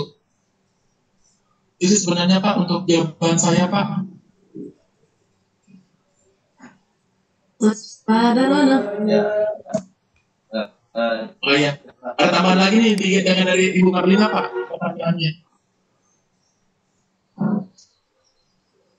Silakan Pak, langsung dijawab. Dari sini Pak, bukan proyek Pak, di sini langsung dijawab. Maaf Pak, bukan proyek, tapi keduanya berfokus pada satu masalah. Ya, memang sebenarnya apa istilahnya ya, yang tadi seperti saya berikan adalah yang membedakan di sini tuh antara PBL dengan cara di sini mengenai alur dari pembelajaran model Soleh ini. Kalau di sini tadi saya sudah sampaikan bahwa kalau Soleh ini kan dia alurnya, sebentar.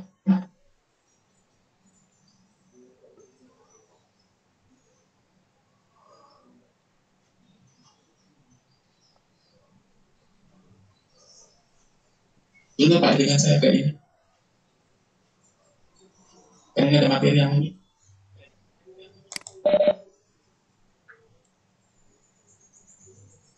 Kalau agak berat bandwidth-nya Pak Romi karena video ditampilkan, bisa juga video sementara dimatikan saat kita share screen. Di sini sudah ada Pak.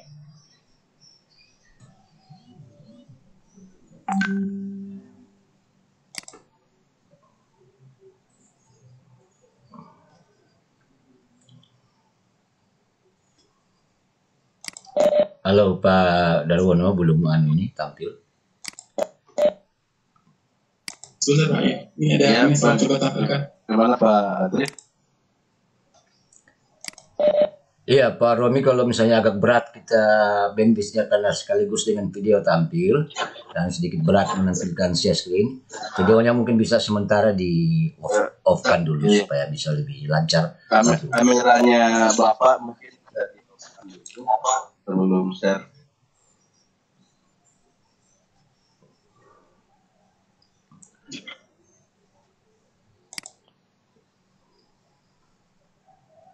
Karena biasanya sambil kita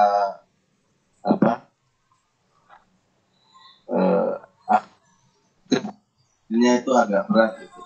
Kalau bisa dimatikan dulu kameranya baru share screen.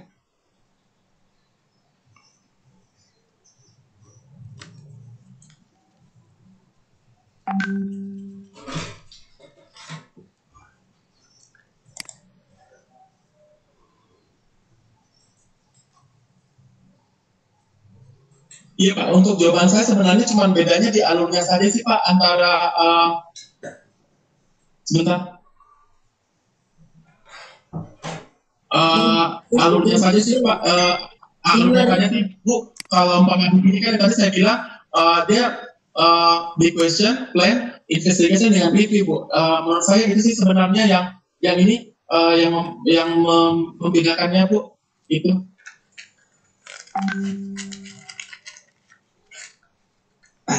Ya, untuk Ibu Marlina terkait jawaban yang sudah disampaikan oleh Pak Romi. Oke, Ibu Ilma, kalau memang sudah tidak ada pertanyaan atau masih ada di raise hand? Kayaknya sudah tidak ada. Tinggal Ibu Irma ini, tapi mikrofonnya Kalau ya, sudah tidak ada lagi, Pak.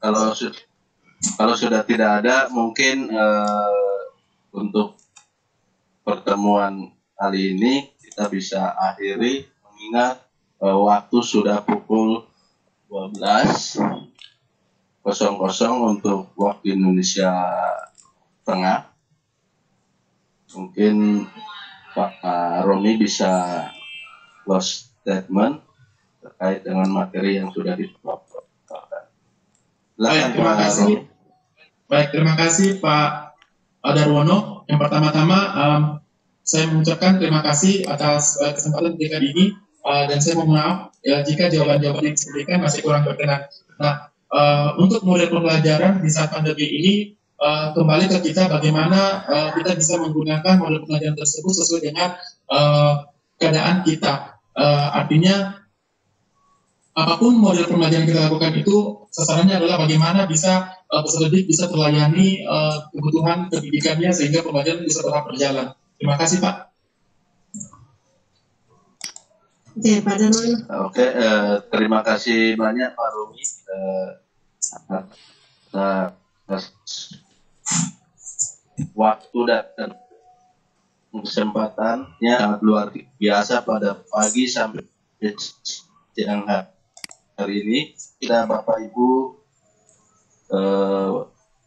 panitia sadar IGI atau afiliasi sadar IGI, panitia Kelor, dan Bapak Ibu peserta yang sempat hadir pada webinar Kelor OC spesial hari ini. Dengan berakhirnya materi pada saat ini, maka saya tutup dan saya serahkan kepada host sebagai penanggung jawab room, dan saya mohon maaf apabila ada salah kata atau salah ucap. Wabillahi taufiq wal hidayah. Assalamualaikum warahmatullahi wabarakatuh. Silakan Ibu Ilma. Ya, terima kasih Pak Darwono sebagai moderator. Bapak Ibu hebat, demikianlah kegiatan webinar Kelor CSOC edisi spesial ke-11. Semoga menambah wawasan dan dapat meningkatkan kualitas tugas kita sehari-hari. Terima kasih kepada Ibu Umi Tira Lestari sebagai penyedia room PMSK. Terima kasih Pak Romi, Pak Darwono, dan semua panelis. Terima kasih sahabat afiliasi Sadar Igi. Terima kasih untuk kebersamaan kita semua dalam kegiatan ini. Mohon maaf jika ada kekurangan. Jangan lupa sebentar malam pukul 7 waktu Indonesia Barat kita ikuti lagi webinar Kelosi SOC Igi Sulawesi Tengah edisi 32 yang menghadirkan 5 narasumber sekaligus dari Duta Rumah Belajar 2017 dan Sahabat Rumah Belajar 2020 Sulawesi Tengah. Sekian dari Sultan untuk Indonesia tercinta. Kami akhiri dengan ucapan Alhamdulillahirrahmanirrahim. Wabillahi taufiq wal hidayah. Wassalamualaikum warahmatullahi wabarakatuh. Dan salam sejahtera untuk kita semua.